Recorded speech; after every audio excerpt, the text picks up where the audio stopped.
네, 방송 소개받은 박한우라고 합니다. 자, 그래서 먼저 이 전통적인 어떤 프로그래밍하고 AI 기계학습에 대해서 잠깐 설명을 좀 하고서 지나가도록 하겠습니다.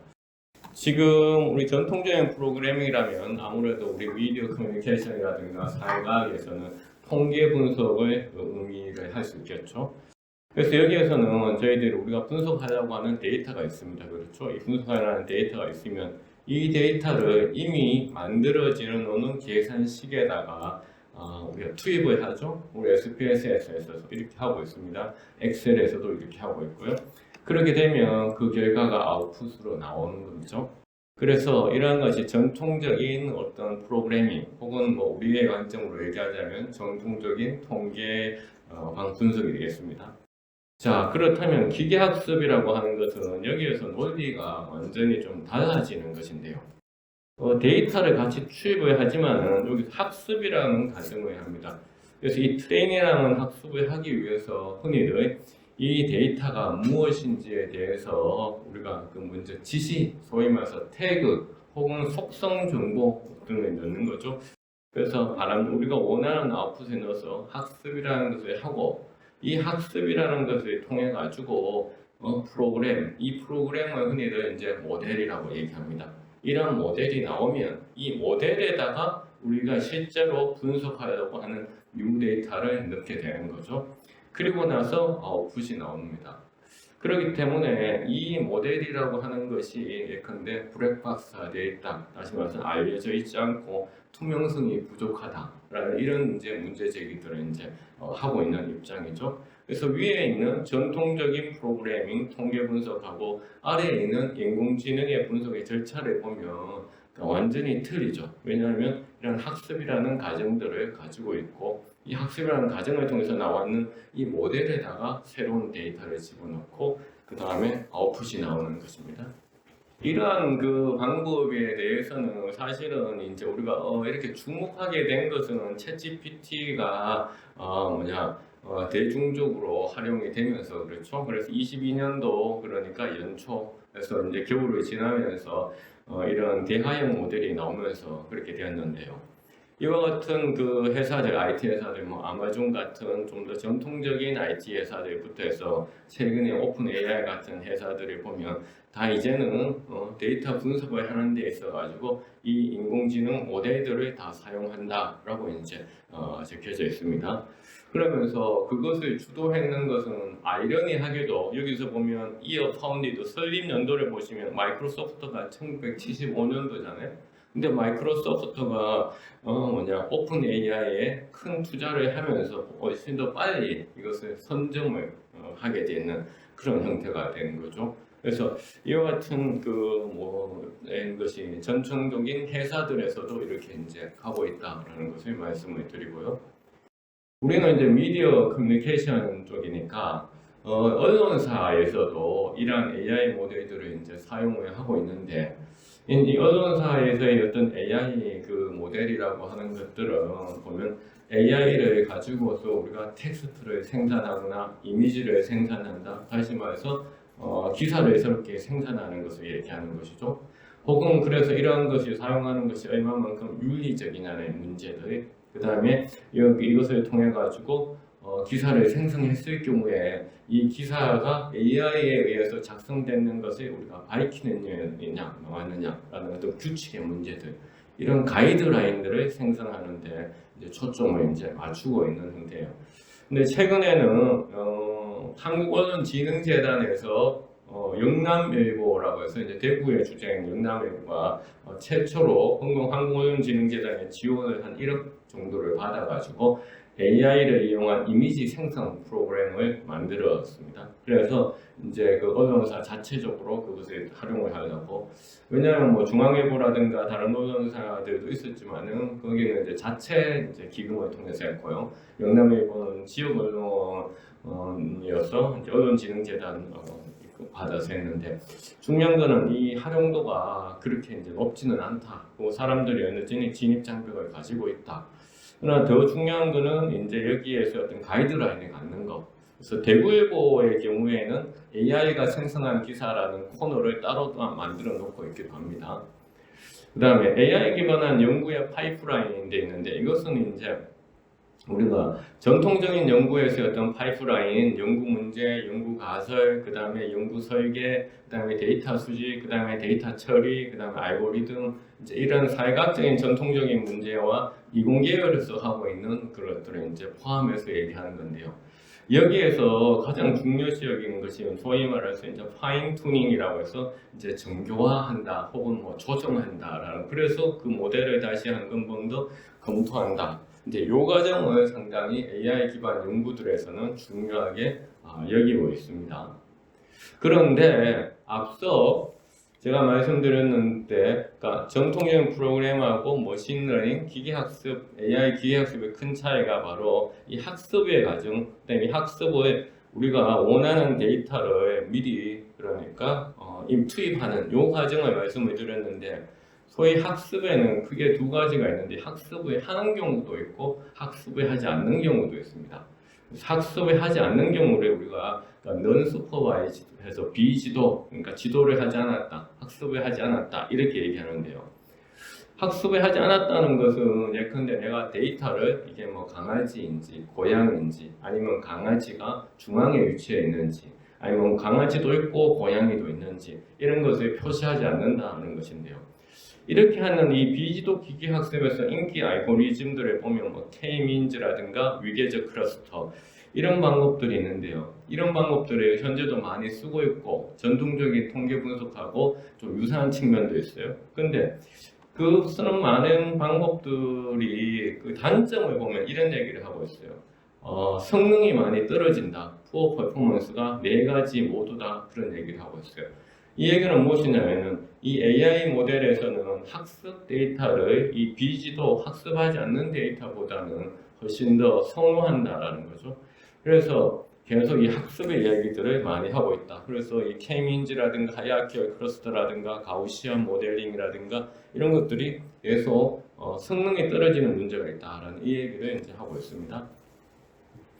자, 여기에서 이제 한 가지 우리가 좀 더 좀 약간은 국내에서는 잘 논의하지 않는 그 영역인데요. 하지만 해외에서는 이 논의를 많이 하고 있는데 학술 영역에서 그러면 어떻게 AI를 사용하고 있느냐라는 거죠. 그래서 우리가 흔히 학술 영역이라 그러면 전통적인 데이터베이스만 생각합니다. 그 전통적인 데이터베이스가 뭐냐라면 국내는 KCI 데이터베이스고 그 다음에 키스티에서 나왔는 그러니까 KSCI 데이터베이스가 있어요. 그 다음에 글로벌하게는 웹 오브 사이언스가 있고요. 그 다음에 스코프스가 있습니다. 그런데 최근에는 이러한 인공지능 모델을 도입했는 그런 스카너리 데이터베이스들이 등장을 하고 있어요. 이 부분에 대해서는 유럽 쪽에서 관심이 아주 많습니다. 그래서 사이언토메트릭스라고 하는 과학 계량학, 과학을 계량하는 그 분야의 사람들이 이쪽을 계속 이제 보고 있는데요. 여기 보면 지금 뭐 세멘틱스 칼라라든가 디멘션스.ai 이런 것이 새로운 메가 사이테이션 인덱스, 그래서 웹 오브 사이언스라든가 혹은 스코프스 같은 것을 대체하게 되는 그런 모델로서 이야기를 하고 있습니다. 저도 뭐 개인적으로는 그러니까 이런 세멘틱스 칼라를 아주 잘 사용을 이제 하고 있는데요. 이 세멘틱스 칼라가 그러니까 제가 여기 좀 잠깐 띄워놨는데요. 이 세멘틱스가 보면 이제 AI가 그러니까 파워드 리서치 툴에서 사이언티픽 리터러처 되어 있죠. 그래서 수많은 문헌들을 찾아와서 AI가 자동으로 요약해주는 기능을 합니다. 이것은 연구자가 원하는 요약문 말고 또 다른 형태의 요약문을 제시해주죠. 그래서 그런 형태부터 시작해서 내가 인용한 논문들이 얼마만큼 영향력 있게 인용됐는지도 이렇게 다 찾아주는 이런 세멘틱스 칼라 같은 모델들이 있고요. 그 다음에 최근에는 우리가 그 dimensions.ai라고 해서 제가 여기 잠깐 띄워놨는데요. dimensions.ai 여기 같은 경우에서 우리가 이제 웹 오브 사이언스라든가 스코프스가 그냥 전통적인 데이터베이스로서 데이터를 그냥 갖고 오는 형이라면 여기에서는 그러니까 인공지능을 통해 가지고 한 번 더 그러니까 파인 튜닝을 해주는 그런 형태고요. 하고 있고요. 그 다음에 이 디멘션스라는 AI가 회사가 포함되어 있는 곳이 어디냐 하면은 디지털 사이언스라고 하는 회사입니다. 이 디지털 사이언스라는 회사에서는 이 디멘션스 이외에 온라인상에서 나의 논문이 얼마만큼 언급되고 있는지도 같이 추적을 해줍니다. 그래서 요새 연구 논문 데이터 분석이라는 것이 상당히 유행하고 있잖아요, 한국에서는.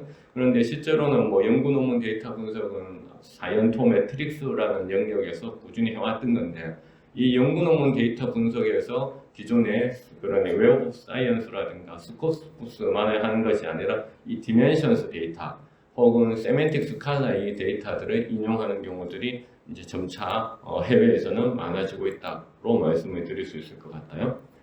이 외에도 그러니까 다른 학술 분야에서 이와 같은 사이트, 그 다음에 오픈 알렉스 같은 경우는 뭐 요새 연구자들 가운데서 해외 연구자들 자기 오픈 알렉스 계정들을 또한 공유하고 있는 그런 이제 추세에 있기도 합니다. 그래서 다양한 영역들이 등장을 하고 있다.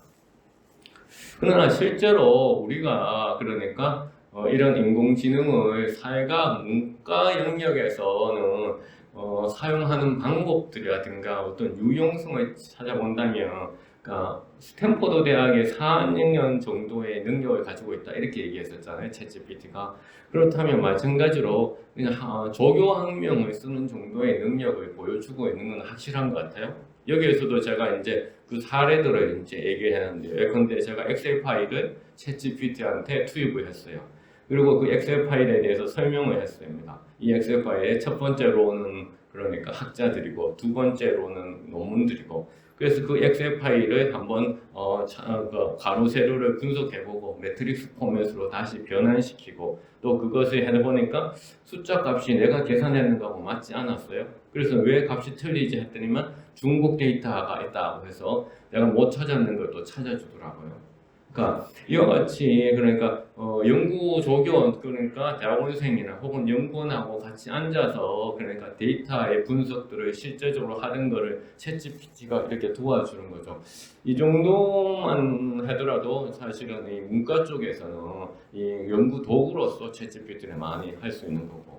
그 다음에 여기는 이런 겁니다. 제가 유튜브 같은 데 소셜 미디어를 분석을 하는데요. 유튜브 데이터를 수집을 해서 정제를 해야 되는데 이 정제 과정은 이제는 챗GPT가 할 수 있는 거죠.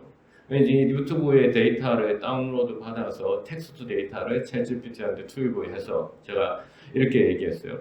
이거는 댓글의 데이터고, 그 다음에 첫 번째 칸은 뭐고, 두 번째 칸은 뭐고, 그 다음에서 유튜브 계정의 숫자를 다 계산해주고, 또한 고유한 값을 계산해주고, 그 다음에 유튜브 댓글별로 해서 시각화를 해주고, 이런 것들은 이제 우리가 다 하는 거죠. 이렇게 되면 소프트웨어에서 뭐 데이터의 정제, 데이터의 변화, 혹은 데이터의 오류 탐지 이런 것까지를 이제 우리가 할 수 있는 형태가 되는 겁니다. 자, 이런 게 이제 아주 우리가 초보적인 활용이지만은 또한 전문적인 활용으로까지 넘어가는, 그러니까 조교가 할 수 있는 많은 일을 할 수 있다라는 거죠. 아카데믹 섹터에서. 그 다음에 여기서 한 단계 더 나아가자면 이런 얘기를 할 수 있을 것 같아요. 이것은 뭐 최근에 등장하는 영역이긴 한데요.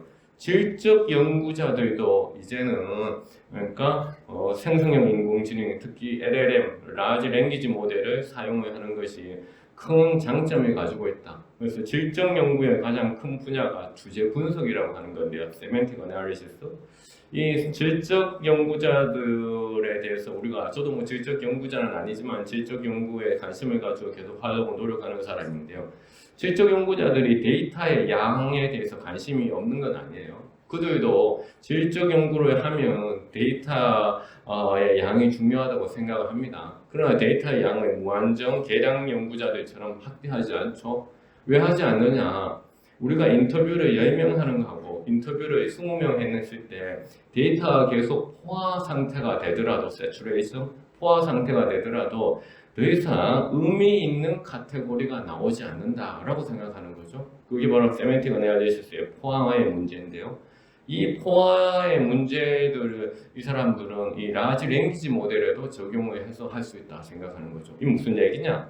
라지 랭귀지 모델에서도 계속 데이터를 투입한다고 해서 좋은 결과가 반드시 나오는 것은 아니거든요. 그래서 이런 그 라지 랭귀지 모델과 주제 분석 간의 관계들을 탐구하고 그 다음에 LLM을 통해서 질적 분석인 주제 분석을 할 수 있는 방법을 찾는 거죠. 자, 지금 이거 지금 화면 보면 제가 이 논문을 그러니까 요약해서 딱 올려놨는데요.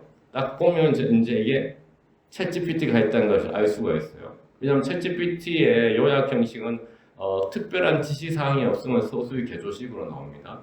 그 다음에 두 번째, 소수형으로 작성해라 라고 하면 챗GPT는 문어체로 나옵니다. 그래서 챗GPT에 작성해있는 인공지능이 작성해있는 글이냐 아니냐, 대필했느냐 안 했느냐를 우리가 아는 챗GPT 제로라고 하는 GPT 제로라고 하는 웹사이트가 있잖아요. GPT 제로 웹사이트가 어떻게 그러니까 판별하느냐면은 문어체가 많으면 GPT 제로가 인간보다는 인공지능이 했을 확률이 높다 이렇게 얘기하죠. 지금 뭐 각급 학교에서 학위 논문에서 카피 큐어 같은 것을 마지막 학위 논문 제출할 때 하라고 하잖아요. GPT 제로는 아직은 얘기하지 않고 있죠. 근데 이제 GPT 제로도 앞으로 하도록 이제 얘기를 할 것 같아요. 저는 요새 제가 원고 청탁 받는 거에 두 가지를 다 보내줍니다. 카피 큐어하고 GPT 제로 결과를. 그러면 이제 잡지라든가 쪽에서 만든 사람들이 이제 처음 봤다고 얘기를 하죠. 왜냐하면 이제 내가 인간이 직접 쓰는 글이다라는 것을 이제 보여주기 위해서 GPT 제로하고 카피 큐어 결과를 같이 보내주죠. 뭐 잡지 같은 경우에 그렇게 합니다. 학술지는 안 하고. 그래서 이 분야가 신생 분야이고 해서 저도 이 분야를 이제 그 질적 분석과 LLM에 만나는 게 그래서 제가 퍼더 리딩스를 넣어놨어요. 특히 이 디 파월리 이 사람이 여기를 지금 주도를 하고 있습니다. 그래서 우리 연구를 하시면서 좀 관심 있는 분은 좀 파헤치면 좋을 것 같고 저도 지금 이쪽으로 보고 있고요. 또 하나 또 잘 소개되지 않았지만 중요한 분야로 얘기하고 있는 게 이제 GPT를 가져가서 그러니까 이 리서치 퀄리티 논문 심사를 하는 경우죠.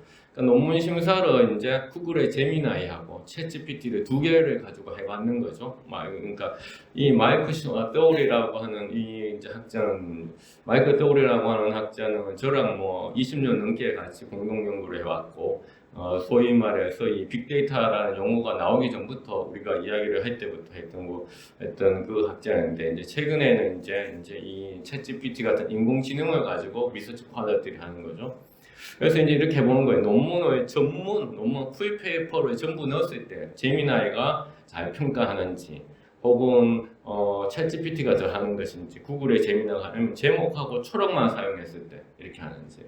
그래서 제가 대학원 수업 시간에 이제 저도 똑같이 해봤어요. 이 사람도 자기의 학술지 논문 51편. 왜냐하면 자기의 학술지 논문 51편을 했는 건 자기가 리뷰 결과를 갖고 있잖아요. 그렇죠? 그래서 저도 이제 대학원 논문 수업 시간에 제가 이제 제 논문, 그다음에 제가 받은 리뷰 결과 하고 이제 이 GPT하고 제미나이를 투입해가지고 심사 결과가 서로 간에 얼마만큼 유사한지 이제 저도 이제 테스트를 이렇게 해봤죠.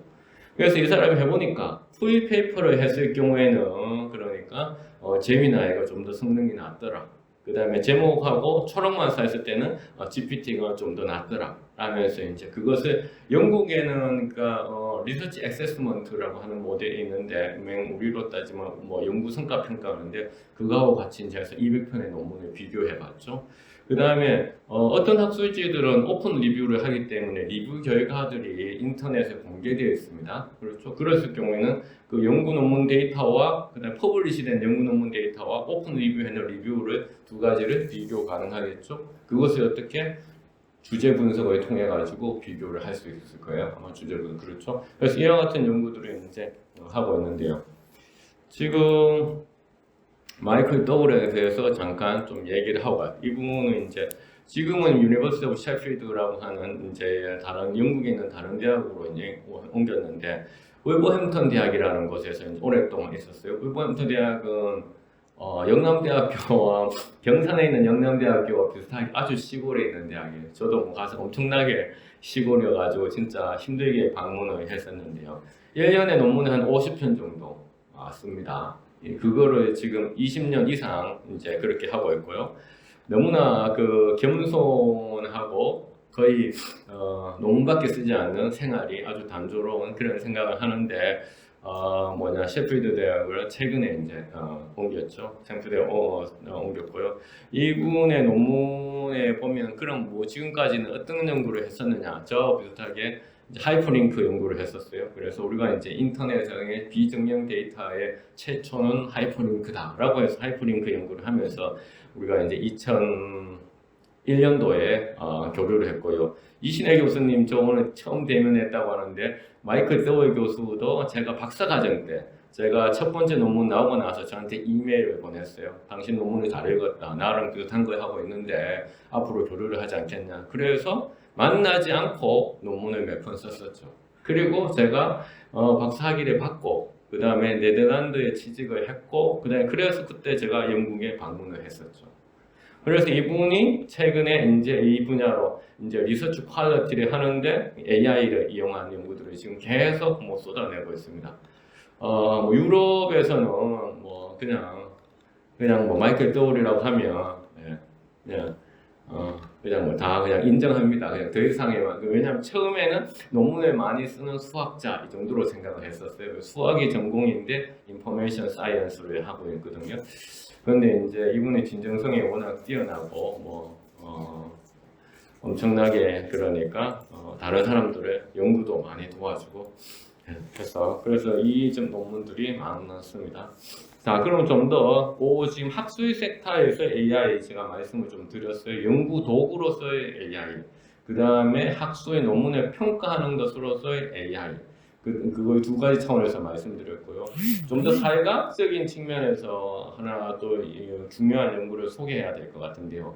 이제 사이언스지에서 나왔던 건데 이거는 뭐냐면 페이스북이 되게 많은 비판에 직면을 했죠. 뭐 여러 가지 비판들 가운데가 있었는데 그 중에 하나가 페이스북에 데이터를 공개하지 않는다라고 얘기했어요. 그래서 페이스북이 그래 우리가 연구자들한테는 데이터를 공개하겠다. 그래서 애플리케이션을 받았습니다. 그래서 그 데이터를 받아서 연구하는 사람들이 이 사이언스 특별호의 논문을 대거 이제 실게 됐어요. 커뮤니케이션 교수들이 많습니다. 한국인 교수도 한 명 있죠. 그래서 근데 이 지금 보시면 아시겠지만 이렇게 나왔어요. 제목이 분열하기 위해서 연결되어 있다라고 되어 있어요. 그러니까 서로 다른 데 보고서 타이핑을 하고 있죠. 그래서 페이스북에 올리는 포스팅들, 그 다음에 사람들의 그 댓글, 좋아요가 보면 그러니까 끼리끼리 논다 이 얘기입니다. 이게 이제 웹 2.0 시대의 모습이에요. 그런데 2021년도에 이제 21년도니까 챗GPT의 그 자연스러운 대화형 모델이 나오기 전이었죠. 3.0이 나오기 전에 2021년도에 우리나라에 이런 게 나왔어요. 카카오톡 데이터를 가지고서 AI 모델을 만드는 것이 나왔어요. 이게 이제 이루다라고 하는 서비스인데 이루다라는 서비스 카카오톡 했는데 이런 왜 흑인이 싫어 징그럽잖아 임산부숙을 어떻게 생각해 혐오스럽다 이렇게 나왔죠. 그래서 제가 이제 조선일보 기사가 전화가 와가지고 이거는 데이터가 잘못된 거다 데이터가 편향되어 있기 때문에 나왔다라고 얘기했어요. 그런데 GPT 모델이 2022년도에 나오고 나서 이게 작년 2020 이제는 24년도 그러니까 여름에 나왔는 논문인데요. 이 보면 이 얘기하면 오픈 AI의 챗 GPT는 그러니까 오픈 AI 챗 GPT는 페이스북 메타의 라마하고는 정치적으로 편향성이 다르다라고 얘기했죠. 챗 GPT는 훨씬 더 좌파의 리버테리언이고 페이스북 메타의 라마 모델은 우파의 권위주의적이다. 지금 웹 2.0의 시대였잖아요, 그렇죠 이게? 근데 이제 웹 3.0은 아니고 인공지능 시대인데. 여기에서도 그럼 이 문제가 왜 발생했을까? 이제 알고리즘의 문제일까? 앞서 제가 말씀 보여드렸잖아요. 근데 데이터의 문제일까? 저는 이 데이터의 문제가 가능성이 더 크다고 생각은 합니다. 그러나 알고리즘의 문제일 수도 있어요. 왜냐하면 이 챗GPT는 그러니까 오픈소스를 안 쓰고 있고 토큰이라고 하는 것을 이제 발행을 하고요. 메타는 오픈소스적으로 해서 소스 코드를 공개를 하고 있어요. 그래서 알고리즘과 데이터가 분명히 상호작용을 하고 있지만은 데이터의 문제가 더 크다라고 생각해요. 이런 일이 발생했는 것은. 자, 그러면 이게 왜 중요하냐? 이미지넷이라고 해가지고 이미지 데이터들만 모아놨는 건데요. 데이터만 모아놓은 것이 아니라 뭐 하고 있느냐면 여기다 태그를 붙였어요. 태그를 붙이면 뭐냐? 곧 학습이 거의 다 된 거나 마찬가지죠. 태그가 붙어 있다니까 이 이미지네.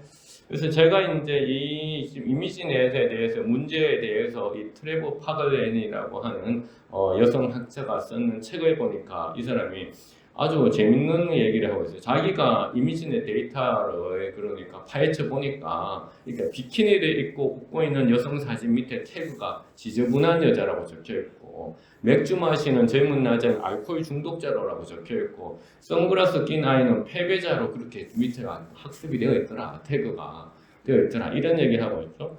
그러면서 그러면 학습이라고 하는 거를 이런 우리가 이미지만 하는 것이 아니라 실제 우리가 온라인 세상, 오프라인 세상이라고 얘기해서 소위 디지털 트윈이라는 개념을 정책적으로 산업적으로 많이 쓰고 있죠. 디지털 트윈이라는 개념을 하나는 물리적 세상을 그러니까 인공지능이 학습해야 돼요. 그럼 물리적 세상 예컨대 폭력적 행동을 때리고 찌르기, 쏘기, 발차기, 목줄라매기 이런 것들 어떻게 학습할 수 있겠어요? 그래서 사람들한테 그 행동을 하도록 시켜서 그 이미지를 만들어서 그것을 하는 거예요. 자, 그럼 그래서 문제는 학습 자체가 문제가 아니라 이렇게 다 우리가 올려놓고 있는데 이것이 이 데이터베이스가 잘못 학습했을 경우 그렇게 해서 나오는 모델은 우리가 어떻게 받아들여야 될 것인가라고 이제 트레버 파글렌이 이제 얘기를 하고 있어요. 학습이라는 게 그래서 이렇게 무섭습니다. 여기 보면 최근에 나오는 논문인데요. 네이처에서 나오는 논문이에요. 기존 내가 할아버지 모자 쓴 할아버지 코스튬을 그린 할아버지를 만들어줘라고 했어요. 모자 쓰지 않은 할아버지고요. 그렇죠? 그랬는데 기존 데이터를 다시 재기적으로 계속 투입하면서 그림을 그려달라고 하니 AI 모델이 붕괴하더라라는 거죠. 그것은 왜 이런 일이 발생할까? 제가 다시 앞서 했던 말씀 도중에 질적 분석에서 데이터 포화라는 얘기를 했었어요. saturation. 질적 분석자들이 데이터가 많아지는 것을 싫어서 혹은 게을러서 5명 인터뷰하고 7명 인터뷰하고 10명 인터뷰하는 거 아니라고 얘기했어요. 왜? 5명 인터뷰에도 충분히 그러니까 좋은 그런 주제 분석을 할 수 있다고 판단됐기 때문에 안 하는 거죠. 지금 그런 상황이 여기서 발생을 하고 있다라는 거죠. 그래서 이 논문에 대해서 MIT 테크놀로지 리뷰에서 이런 얘기 했어요. 그 다음 이 논문에 대해서 그 다음에 앞에 있는 지금 이 논문들에 대해서 뭐라고 얘기하냐면 너무나 재밌는 공대적인 사고방식이죠. 피처, 특징이 아니다. 특징이 아니라 버그다. 소프트웨어 버그다라고 얘기하는. 그러니까 우리 사회학자들하고는 완전히 시각이 틀린 거죠. 우리는 편향됐다라고 얘기하는데 그 사람들은 편향적인 특징이 아니라 소프트웨어 버그다라고 얘기하는 거예요. 소프트웨어 버그. 글쎄요. 자, 이것도 공대에서 나왔는 논문인데요. 이 사람들이 이렇게 얘기해요. 자기들이 이제 새로운 모델을 제공한다라고 얘기하면서 볼만해서 저도 인용을 하는 건데요. MC 모델 센트릭한 모델로 우리 지금까지 살아왔다. 이게 아까 제가 보여드렸던 트래디셔널 프로그래밍하고 그 차이예요. 그러나 데이터 센트릭으로 가야 된다. 차이가 어디에 나타나냐? 1번, 2번, 3번 다 똑같아요. 하지만 4번에서 모델 센트릭은 데이터 전처리 과정, 그 다음 여기에서는 데이터 공학 과정이라는 걸 넣었어요. 이건 가천대 컴퓨터 공학과 팀인데 IT 프로페셔널이라고 하는 SCI 저널에 퍼블리시 했던 거였던데요. 지금 여기 데이터 공학 과정에서 보면 여기 이런 얘기하고 있어요. 이 데이터에서 클렌징을 하고 데이터 라벨링을 하고 그 다음에 아웃라이어 그러니까 이상치들의 값을 제거하고 컨시스턴트 체크를 하고 그 다음에 타임리스 체크하고 사회과학에서 우리가 통계 분석을 하기 전에 했던 그 과정들을 여기다 집어넣었어요. 집어넣고 모델 센트릭에서 데이터 센트릭으로 가야 된다라고 얘기하고 있어요. 그만큼 모델 중심의 것들이 문제가 있다라고 이제 이 사람들도 인식을 하고 있죠. 그래서 지금 우리가 인공지능을 얘기할 때 지금 두 가지 얘기하고 있습니다. 학습 모델에서 추론으로 가야 된다라고 얘기하는데 추론이라는 것을 좀 더 보면 우리 사회과학의 연구방문 시간에 했던 얘기하고 비슷한 얘기를 또 하고 있어요. 자, 그래서 저는 이제 이런 얘기, AI도 결국은 AI 러스트, 이거 제가 만든 용어인데요. 녹슨다라는 거죠, 녹슨다. 그래서 공학적인 얘기에서 소프트웨어 버그는 아닐지라도 계속 뭔가 계속 개선하지 않으면 녹슨다라는 거죠. 제가 조금 말을 좀 빠르게 좀 진행을 하겠습니다. 시간이 이제 거의 많이 흘러가고 있어가지고 뒷부분도 이야기를 해야 돼서. 그런데 또 하나 우리가 지금 이런 되게 유명한 논문이 있었어요. 2011년도에 나오는 건데요. 트위터의 데이터를 분석해보니 주식시장을 87.6%로 예측했다. 이게 엄청난 논문이었어요, 이거. 엄청난 인용도 많이 된 거죠. 그런데 이거에 대해서 이런 인공지능을 분석했는 논문들을 399편을 그러니까 다 재검토했는 연구가 이제 나왔어요. 근데 이 재검토했는 것이 이제 네이처에서 특집으로 보도가 됐어요. 뭐냐? AI는 어떻게 하냐면요. 교과서가 있고요. 그 다음에 문제집이 있고요. 그 다음에 시험을 칩니다. 그 뭐냐? 우리가 교과서라고 하는 그러한 데이터가 있고, 그 다음에 문제집이라는 것을 통해서 파인 튜닝이라고 해서 중간에 이제 조정을 하죠. 모델을 조정을 합니다. 그 다음에 그걸 가지고 실제 내가 분석하는 데이터에다 집어넣죠. 그게 시험을 치는 거와 마찬가지죠. 그런데 이 사람들 어떻게 했냐면은 시험 쳤는 데이터, 다시 말해서 미래의 데이터를 앞에다가 투입을 해놓고는 미래의 데이터, 그러니까 내가 분석하고자 하는 데이터들을 앞에다가 투입을 해서 모델을 만들고 그 모델을 다시 미래의 데이터라고 얘기하는 분석하려고 하는 데이터에다 적용을 하니 당연히 어떻게 정확도가 이렇게 많이 나오지 않느냐. 그런데 이 네이처에서 조사를 해보니 그러니까 329편의 이 논문들에서 대부분 이런 현상이 나타나더라라는 거죠. 그러니까 데이터의 엇박자 이슈가 나타나더라. 그래서 그 모델이라고 하는 것이 도대체 그런 너희들이 만들었다는데, 그래서 다시 돌아가면 이 데이터가 중요하냐, 모델이 중요하냐. 저는 원래 데이터에서 출발한 사람이니까 데이터가 중요하다고 얘기합니다.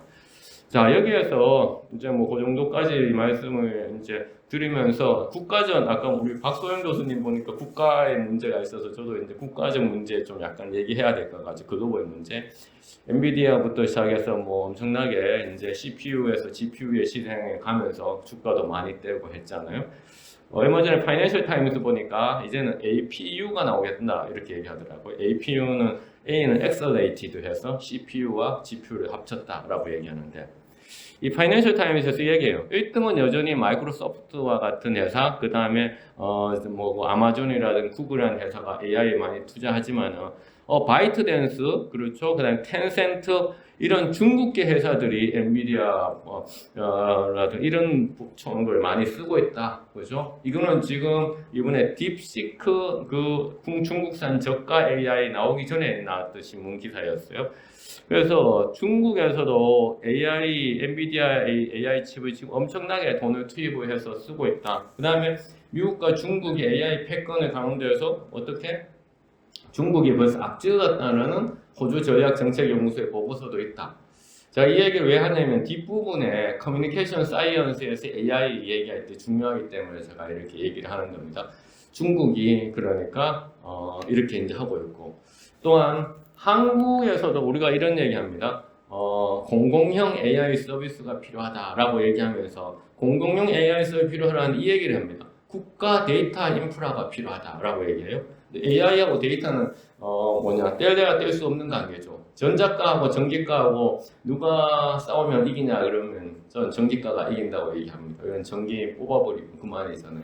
그러니까 지금 데이터하고 AI하고 싸우면 데이터가 이기죠. 왜냐하면 그런데 AI 얘기하면 국가 데이터 인프라를 또 얘기하는 거예요. 여기 보면 이 데이터 인프라에 보면 이게 데이터 주권, 데이터 주체의 자기 결정권, 데이터에 대한 가세 권리 이런 것들이 있어야지 제대로 된 데이터를 수집할 수 있다라고 NIA가 한국지능정보사회진흥원 우리나라 이제 국책기관인데요. 그런데 이게 지금 이 얘기한 지가 꽤 오래됐어요. 이 데이터 하는 사람들은. 근데 이게 지금 실현이 안 됩니다. 왜 안 될까? 뭐 오늘 이 주제에 대해서 제가 온 것은 아닌데 웹 3.0 혹은 웹 3라고 얘기하는 크립토. 이제 크립토는 비트코인, 이더리움 그 투자로서의 크립토가 아니라 인터넷을 움직이는 토큰으로서의 크립토인데요. 이 크립토가 결국은 들어가지 않으면 이 소위 말하는 이 데이터 주권, 데이터 주체의 자기 결정권, 데이터에 대한 가세 이게 다 안 됩니다. 여기도 마찬가지죠. 이 양질의 데이터를 확보하기 위해서는 인센티브를 줘야 되는데 이 인센티브를 인터넷 네트워크에서 줄 수 있는 방법은 크립토밖에 없다.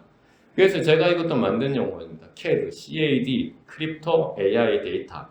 이걸 하지 않으면 결국은 우리가 지쳐진다라는 걸 얘기하고요. 그래서 우리가 소버린 AI 얘기합니다. 소버린 AI. 크립토가 되기 위해서는 블록체인이라는 것이 필요합니다. 이 블록체인에도 소버린 개념이 필요하다. 그래서 소버린 체인의 필요성을 주장을 저는 이제 하고 있습니다. 근데 우리나라는 벌써 이 소버린 체인을 하기엔 너무 늦어버렸죠. 이제 이더리움 체인이 워낙 그런 세고 뭐 그 외에도 뭐 다른 체인들이 등장을 벌써 많이 했기 때문에 그래서 CAD를 얘기하고요. 자, 이거는 뭐냐? 크립토하고 AI 이용자 사이에 이렇게 중복되는 오버랩이 있다 이렇게 얘기하고 있어요. 그리고 크립토 관계되는 소셜 미디어에서 AI와 관계된 얘기를 이렇게 가장 많이 하고 있어요. 그 다음에 여기 보면 그러니까 크립토 관련된 사이트 이더스캔이라든가 바이낸스라든가 혹은 코인마켓캡이라든가 코인베이스라든가 오픈스리 같은 NFT 포털 사이트를 방문하고서 챗GPT를 방문하는 사람 숫자들이 이렇게 상위했어요. 오버랩되죠. 결국은 저도 데이터에서 AI, 그 다음에 웹3 이게 다 같이 공부를 하고 있는 형편이거든요. 그러니까 결국은 중복되어 가고 있다. 왜 이렇게 될 수밖에 없느냐? 결국은 이 많은 이미지 데이터들, 그러니까 15 빌리언의 이미지 데이터들이 150년의 어떤 사진을 만드는 것보다 많은 데이터들이 이미지 데이터들이 나오고 있고, 그 다음에 컴퓨터를 계속 그 데이터를 트레이닝하고 있고, 그럼에도 불구하고 AI에 대한 신뢰성은 떨어져 가고 있고, 그 다음에 사람들하고 데이터 자기 결정권을 줘야 되고, 이런 네 가지의 AI가 직면한 이슈들을 해결하기 위해서는 결국은 크립토하고 만날 수밖에 없다. 크립토는 인베스트먼트 그 이상의 것이 이제 한국에서만 지금 인베스트먼트로만 너무 과도하게 생각하고 있습니다. 자, AI 그 시대인데 왜 그러면 또 이런 학실성 비즈니스가 유행하고 있겠어요? 사람들이 AI인데도 불구하고 더욱더 그러니까 정말 맞는 게 뭔지에 대한 혼돈의 시대에 지금 살고 있죠. 그 다음에 디지털 족적 셀프 트래킹으로 보편에서 잊혀지는 것이 이제 불가능하잖아요. 불가능한데도 사람들은 여전히 학실성이 어떤 비즈니스, 서턴티 비즈니스, 이것도 제가 만든 용어인데요. 이 서턴티 비즈니스를 활성화하기 위해 아주 되게 노력하고 있어요. 그 다음에 웹 2.0 플랫폼 시대는 데이터 식민주의가 초래됐기 때문에 웹3로 갈 수밖에 없다. 뭐 이거는 또 뭐 약간은 시사적인 이슈. AI는 결국 인간다워지우기라고 하죠. GPT-4O에서 영화 허에서 주연을 맡았던 스칼렛 요한슨의 목소리를 썼죠. 그래서 스칼렛 요한슨이 문제 제기하자 하니까 그 목소리를 바로 없애버렸잖아요. 그렇죠. 이런 문제들, AI 규제에 관계된 논의들. 그래서 저는 이제 이렇게 인간하고 AI 로봇 혹은 뭐 이렇게 대립하는 구도는 저는 바람직하지 않다라고 생각하고 결국은 같이 가는 그런 포스트 휴먼이 모델이다라고 생각을 하고 있어요. 그래서 어떤 분리돼서 생각하면 안 된다라고 얘기하고 있고요. 그래서 제가 여기 그 연구 논문에 대해서는 아주 간단하게 잠깐 얘기를 하겠습니다. 제가 한 5분 정도 더 써도 되겠죠? 네. 자, 이 논문은 그러니까 저널 오브 나레지 이코노미라고 하는 곳에 이제 여기 이미지 아까 말씀드렸던 그 사이트고요. 이미지넷 사이트고 실렸던 건데요. 저널 오브 나레지 이코노미 뭐 지식과 관계된 이슈들을 하고 있는 이제 유럽에서 그 발행되는 학술지인데요. 이 논문에서 우리가 무엇을 했느냐면은 그러니까 웹 오브 사이언스 데이터베이스에서 웹 오브 사이언스에 가면 크게 두 가지의 검색 옵션이 있습니다. 토픽 서치가 있어요. 그 다음에 카테고리, 주제 카테고리 검색이 있어요. 그래서 주제 카테고리 검색은 커뮤니케이션. 우리 커뮤니케이션 그의 웹 오브 사이언스 카테고리에는 학술지가 우리가 알고 있는 ICA 학술지 뭐 대여섯 개 이외에도 수십 개가 있습니다. 수십 개. 그만큼 커뮤니케이션 카테고리가 엄청 넓은데요. 그래서 그 커뮤니케이션 카테고리, 서브젝트, 그 다음에 토픽의 커뮤니케이션. 그러면서 인공지능이라는 단어가 들어있는 그 논문들을 이제 수집을 했어요. 그 논문들을 수집을 하니까 총 기간을 그러니까 전체를 했음에도 불구하고 한 500편 정도밖에 안 나오더라고요. 500편 정도밖에 안 나왔어요. 그래서 이 500편 정도의 논문들이 이제 커뮤니케이션 분야의 웹 오브 사이언스에 있는 AI 관계된 논문이다라고 이제 그 세트를 이제 수집을 한 거죠. 그래서 우리가 무엇을 했느냐 하면은 이제 이 논문들이 누가 누구와 공저를 했는지 개인 저자 단위에서, 그 다음에 기관 단위에서, 그 다음에 국가 단위에서 이렇게 했어요. 그 다음에 어떤 논문을 공조만 하는 게 중요한 게 아니라 인용하는 것이 또 중요하잖아요. 그래서 인용했는 분석을 했어요. 또 무엇을 했냐면 이거는 이제 사람이 코딩했습니다. 이 논문이 질적 연구인지 양적 연구인지 개념적인 논문인지 소프트웨어 프로그래밍을 했는 것인지 이렇게 연구 방법과 연구의 주제에 대해서 또 코딩을 했어요. 또 기관은 이게 대학에서 나왔는 것인지 정부 기관에서 나왔는 것인지 아니면 기업에서 했는 것인지 했어요. 자, 연구 논문 분석을 단순히 하는 것이 아니라 이 연구 논문 분석을 통해서 우리가 하려고 하는 것은 지식이 어떠한 역동성을 가지고 움직이는지를 찾기 위해서 하는 것이거든요. 그래서 그 지식을 누가 또한 펀딩했는지도 분석합니다. 펀딩했는지를 분석해요. 그래서 이러한 연구 논문 분석을 할 때 여러 가지의 그러니까 프레임워크를 쓰고는 있는데 제가 이제 사용하는 프레임워크는 트리플 헬릭스라고 해서 헬릭스는 축이라는 얘기입니다. 트리플은 그러니까 세 개라는 뜻이죠. 세 개라는 것은 여기서 뭐 대학이라는 혹은 대학이 저자인지 기업이 저자인지 정부 기관이 저자인지 이렇게 이제 얘기를 할 수 있어요. 그래서 그것에 또한 이제 트리플 헬릭스 연구들도 되게 이제 그러니까 이제 활성화가 많이 되어 있는데요.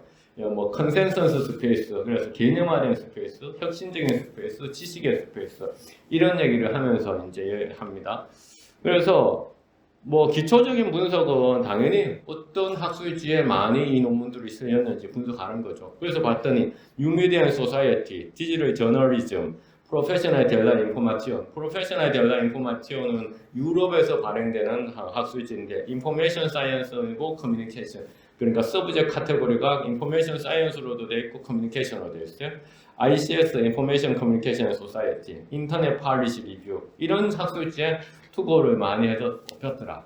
주제가 어떻게 되느냐? 휴먼 머신 커뮤니케이션, 오토메이티드 커뮤니케이션 제너레이션, 소셜 미디어 페이크 뉴스 디텍션, 빅데이터 프라이버시. 그런데 여기에서 우리가 또한 어떻게 했냐면 아시아 지역에서 나왔는 소위 말해서 아시아 지역의 학자들이 했는 논문들하고 비아시아 지역에 있는 학자들의 논문 주제가 어떻게 차이가 나는지를 이제 찾아본 거죠.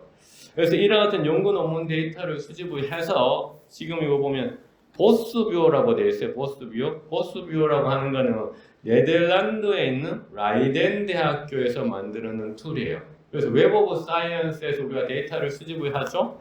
그래서 이 보스뷰어에다 투입을 하면 이 보스뷰어에서 이렇게 논문 요약문에 나와 있는 논문 제목에 나와 있는 주요 단어들을 다 분석해서 시각화를 해줍니다.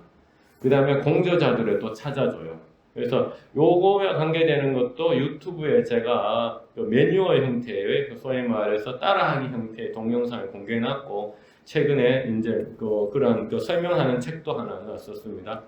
그래서 아시아하고 비아시아하고 넌아시아하고 비교를 해봤는데 주제상에서 차이가 나는 것이 당연히 뭐 등장하겠죠. 아시아하고 특히 넌아시아에서 보면 이 페이크 뉴스 부분이 여기 등장을 하고 있어요. 페이크 뉴스 부분. 근데 이제 아시아 부분에서는 페이크 뉴스 부분이 그렇게 크게는 등장은 안 하고 있었습니다. 그래서 아시아하고 비아시아하고의 어떤 주제 간의 차이를 살펴봤고요. 또 하나는 뭐냐면은 그러니까 이와 같은 공조를 하는 논문들 중에서 누가 이 공조를 주도하고 있느냐 봤더니 앞서 제가 중국 말씀드렸잖아요. 당연히 중국이 주도를 하죠. 그럼에도 불구하고 그러니까 미국이 매개자로서 아주 큰 역할을 하고 있더라라는 거죠. 미국이 매개자로서 큰 역할을 하고 있고 또 하나 이제 흥미로운 것은 뭐냐면은 넌아시아 쪽에서는 미국, 스페인, 그 다음에 네덜란드 이런 국가들이 되게 중요하게 등장을 하고 있고 미국 이외에도 아시아권에서는 중국 이외에 싱가포르라든가 한국이 되게 중요하게 등장을 이제 하고 있더라라는 것이죠. 또한 그 가운데에서도 우리가 이 트리플 헬릭스 연구를 하면서 뭘 보느냐면은 이게 되게 중요한 영역인데 왜 근데 누가 누구하고 공조를 하느냐라는 소위 말해서 지식의 공동 생산 네트워크를 보지만은 앞서 제가 인용 말씀드렸잖아요. 누가 누구를 인용하느냐 얘기했잖아요. 인용하는 거. 그렇게 되면 공전은 많이 하는데 인용을 같이 하지 않는 수가 있잖아요. 그렇죠? 그래서 이거 트리플 헬릭스에서는 새로운 이론을 해서 뭐냐면은 그러니까 트윈이라는 개념을 여기서 씁니다. 그런데 아시아 지역의 학자들은 서로 공전은 하는데 서로 인용은 별로 안 하고 있었어요. 여기 보면 아시아 지역의 학자들은 그러니까 코렐레이션이 그러니까 통계적으로 유의하지 않게 나오는 거죠. 그러나 넌 아시아의 지역의 학자들은 서로 간에 공조하면서 서로 인용도 하는 거죠. 그러니까 이 트리플 헬릭스 나리지 이노베이션이 같이 일어나는 거죠. 커플링 해가지고. 그런데 아시아 지역에는 개인 학자 레벨에서는 안 되고요. 기관 레벨에서는 안 돼요. 국가 레벨에서는 이제 코렐레이션이 되게 높게 이제 나타났어요. 근데 비아시아 지역에서는 지금 다 통계적으로 유의하게 개인 수준에서도 소속된 기관 수준에서도 국가 수준에서도 나타나고 있죠. 그러니까 우리가 이런 모임들을 자주 하고 그 다음에 서로가 서로의 논문들을 읽고 인용이 돼야 되는데 그게 안 일어나고 있다는 거죠. 제가 영남대학교 2003년도에 왔다고 했는데요. 아직도 저한테 신임 교수냐고 물어보는 분들도 가끔 있어요. 왜? 제가 뭐였어요? 하여튼 물어보더라고요. 그러니까 이게 지금 안 일어난다라는 거죠. 그 이노베이션이. 그래서 이런 거를 이제 얘기를 할 수 있고요. 그 다음에 더블 헬릭스 컬래버레이션 이제 했는데 앞서 이제 소속했는 그 저자들의 기관들은 이제 이게 대학인지 정부인지 아니면 기업인지 그 다음에 대학 정부가 같이 썼는지 혹은 대학 기업이 같이 썼는지 대학 정부가 같이 썼는지 그러니까 유니버시티 인더스트리, 유니버시티 가버먼트 이렇게 하죠. 그 다음에 그 논문들이 질적 논문인지 개념적인지 양적인지 소프트웨어 디벨롭먼트인지 왜냐면 AI니까 물론 이거는 복수 코딩을 했어요. 복수 코딩. 그 다음에 아시아하고 너나아시아를 비교를 이렇게 했죠.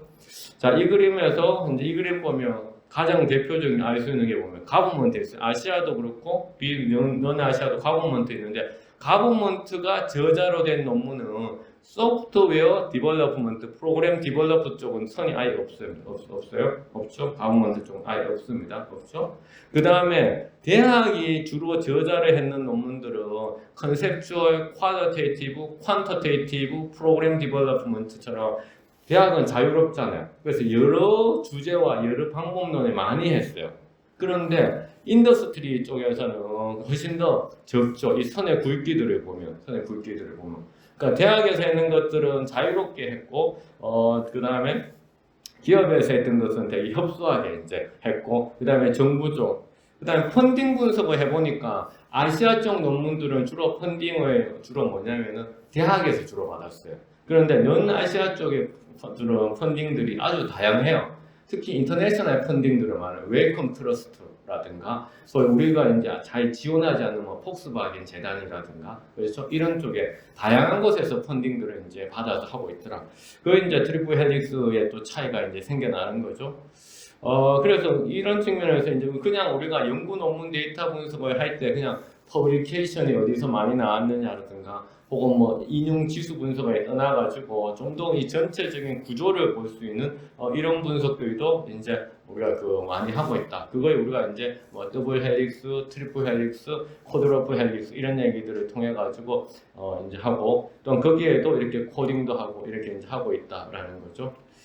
자, 그 다음에 요거는 제가 잠깐만 말씀드리면 에이시안 커뮤니케이션 리서치에서 정성은 교수님이 편집위원장을 할 때 그러니까 뭐 했냐면은 학계 커뮤니케이션 학계의 원로 학자들한테 커뮤니케이션 이 분야에서 숨은 진주를 찾아서 숨은 진주에 대해서 이때 숨은 진주라는 것은 숨겨진 논문 그러나 사람들이 잘 읽지 않는 논문 그런 논문들을 조금 소개해 달라고 해서 이 정성은 교수가 커뮤니케이션 분야의 시니어 스카들한테 메일을 쭉 보냈어요.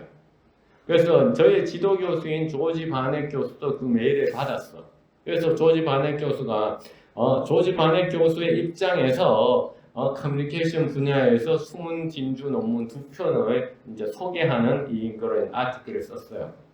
그런데 이제 그 아티클을 쓰면서 저보고 제가 이제 앞서 말씀드린 제가 연구 논문 데이터 분석을 하니까 연구 논문들에서 이런 숨은 진주를 찾는 데서 좀 더 계량적인 방법들을 제가 좀 더 우리 지도 교수보다는 훨씬 더 잘 아니까 저보고 좀 계량적 방법을 통해서 자격을 찾고 싶다라고 얘기를 하더라고요. 자, 그래서 제가 좀 도와주면서 저도 이제 공주가 됐는데, 그래서 이 논문에서 두 편의 논문을 이제 소개를 했습니다. 두 편의 논문을 소개하는 게 한 편이 조지 바넷하고 경희대 남윤재 교수가 공저했는 논문, 또 한 편이 조지 바넷하고 저하고 했는 공저했는 논문을 소개를 하면서 무슨 얘기를 했냐 하면은 이 두 편의 논문이 왜 수문지주일까라고 얘기하면서 기존의 혁신 확산, 이노베이션 디퓨전, AI에 가는 것도 이노베이션 디퓨전이잖아요. 왜냐하면 이런 AI 같은 이노베이션이 어떻게 커뮤니케이션 분야에 확산될 것이냐 이런 거잖아.